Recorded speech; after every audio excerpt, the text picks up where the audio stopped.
Here we are, guys, for the second, I guess it's technically the third match, because we jumped into the Todd game. But our third match here for the Vasa Invitational, round of 32. Spawning in the top left position, we have the blue Zerg player from team KLG, whatever that means. It is Jimrising. And his opponent in the southwest position, spawning as the purple Protoss player from team My Insanity, it is Stardust. Stardust, a man that doesn't need much of an introduction. 2013 was definitely his year. Stardust, it's really funny to think about it. I remember watching Stardust play in Playhems very long time ago. He actually started playing StarCraft 2 under the username San.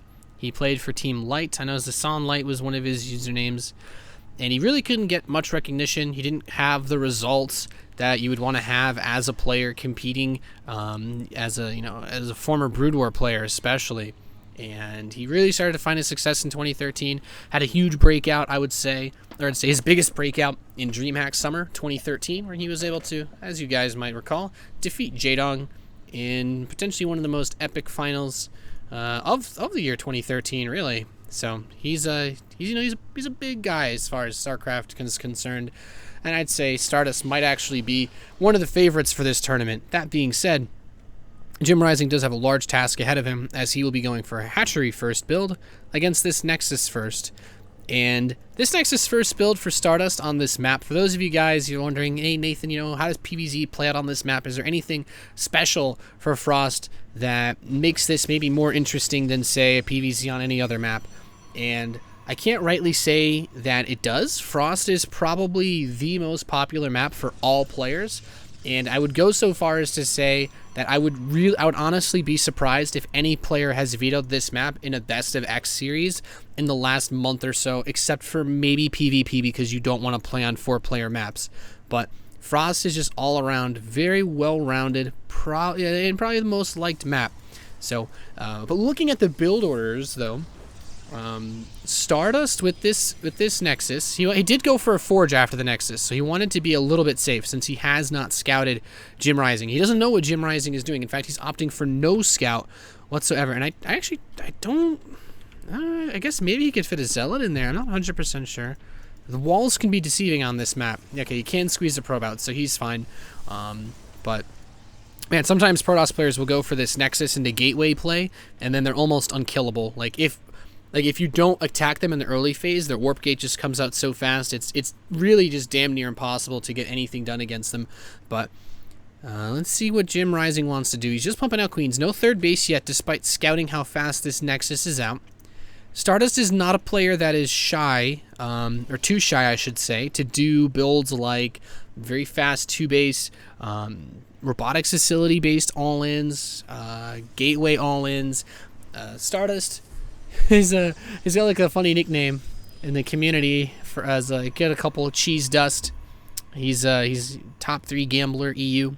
He does live in Switzerland, Stardust, by the way.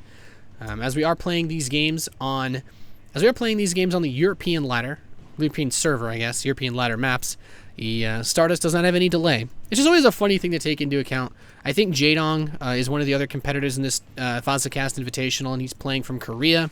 So those are like the types of things that, little meta things that don't have as much to do with the game itself. But this build from Jimrising is interesting to me because he's playing what seems to be a incredibly defensive style. He's getting his evolution chamber now, but he still has no third base despite a Nexus first from Stardust. And this is one of those things that makes me feel a little bit uncomfortable. I'm not honestly sure what Jimrising does in this situation, because the Phoenix opening will allow Stardust to scout everything. Stardust knows there's not a third base. And if you're a Protoss player and you're like, okay, well, the Zerg is only on 2 bases at past 6 minutes. Okay, what is he doing? This evolution chamber could be for something like a fast roach speed, but I'm kind of feeling there's 2 options here for Jimrising. Either playing just the super turtle style, take a very late third and try to... Okay, it is range upgrade. So I was going to say there's some players that take very late thirds when they go for builds that revolve around hive tech because they just want to be super defensive. But This could be for like a Roach Zergling timing attack. He could try to hit with Zergling speed or maybe Roach speed and go for a big shove to kill Stardust's third base. I don't think Stardust needs to get a third just yet. There's no reason, I think, as a Protoss to take a third before the Zerg player unless, you know, you've done a lot of damage early on. It's just an interesting build order choice from Jimrising, but he's actually going for a Hydralisk Den right off the bat. And this actually reminds me of some of the earlier days of Hyun. This reminds me, Hyun used to play a lot of this style in early Heart of the Swarm. He would still get a fast third base, but you pretty much just rush up to Hydralisks off of what would seem to be 2 bases. He actually has 5 drones on this gas, a little bit extra, and you just use the Hydralisks to defend against Immortals or any Gateway all-ins. Hydralisks are great versus Gateway units, as long as you don't get force fielded into, you know, like charged Zealots. But the third Nexus is on the way. The third hatchery is on the way for Jimrising, and he does have Hydralisks out. The problem is, if you open up with Hydralisks like this, like he's getting a Hydralisk range upgrade, and the Phoenix actually come in and poke a few of these drones. Not too bad for Stardust. He's only killed 3 drones, so it's not necessarily that bad for Jimrising.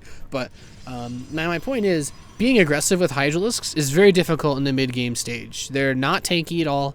He doesn't even have a Roach Horn, so if Jimrising decides to attack Stardust at any point, if he gets force fielded, he's pretty much completely dead. That being said, Stardust has almost no army on the ground. So these Hydras could... I think this might be the first time I'm ever going to say this while commentating a StarCraft 2 game. 6 Hydralisks from Jimrising might actually be a problem. There's only a Photon Cannon here. Once the Nexus is done, I think he should be fine because he can Photon Overcharge. But for now, these Phoenix are still harassing, getting Overlord. These 6 Hydras are a bit of a pain. He's going to kill this cannon and should be a Photon Overcharge, so these Hydras won't do too much more. There is a Zealot here. Is he going to try to kill this? No, he's not going to get it, is he? Hydras do damage, but I don't think they do enough. The Phoenix can also pick up the Hydras if they stay here too long. Might even try to...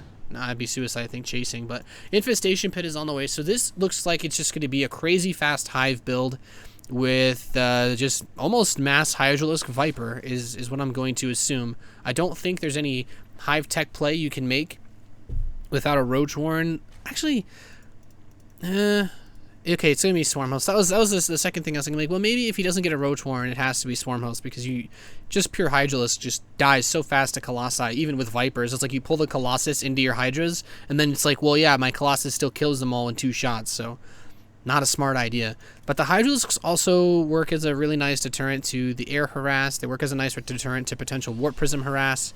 I'm interested to see when or if Stardust decides to attack anytime soon. He's actually played with an incredibly low number of Gateway units, which is something important to note. He just had so few Zealots. I don't think he has a Stalker. Does he have a single Stalker on the map? No. He's played incredibly greedy as far as his build order goes. Stardust has not really done anything more than the bare minimum to stay alive, which is building a mothership core. If we're going to just be honest with each other, if he got the third base a little later, maybe the Hydras would have forced a cancel, but Stardust is moving out on the map, and this is a pretty brazen move. The Swarm Hosts are on the way. I mean, there are technically only a few Hydras, so he's not really vulnerable to this because he could just force field. He just parse them apart a little bit. The Stardust does have his second Colossus on the map. I don't think he can push too much farther into here. Once the Swarm Hosts begin to send out those Locust Waves, I don't think Stardust can attack. But he's setting up a pylon as if he wants to attack. Zealot run by going towards the top, which could do a lot of damage to this third base. These Hydras are on the map. Oop, needs to be careful. Throws the force field, not able to get him. Blink Sport with the Stalkers. And very aggressive positioning here from the Protoss players. Stardust now. The Swarm Hosts are on the map. There's not a lot of Swarm Hosts, though. This is just enough that he might be able to punch through as these Zealots do get cleaned up by that third base. The real issue at hand... Yeah, I just don't know if there's enough Swarm Hosts. This is one of the very few timings a Protoss player has to try to attack. Like, you almost never want to attack into Swarm Hosts, but there's only about 7. There's like 6 more about to come out, but without having all of the Swarm Hosts on the field, this is it. This is Stardust's ultimate opportunity to just break Jimrising right before he can get that very strong turtle setup, and I think he's done it. The Swarm Hosts are forced to lift him up with the Graviton Beam. Stalkers blink under them, and Jimrising taps out. GG, Stardust takes game number 1 in this best of 3 here.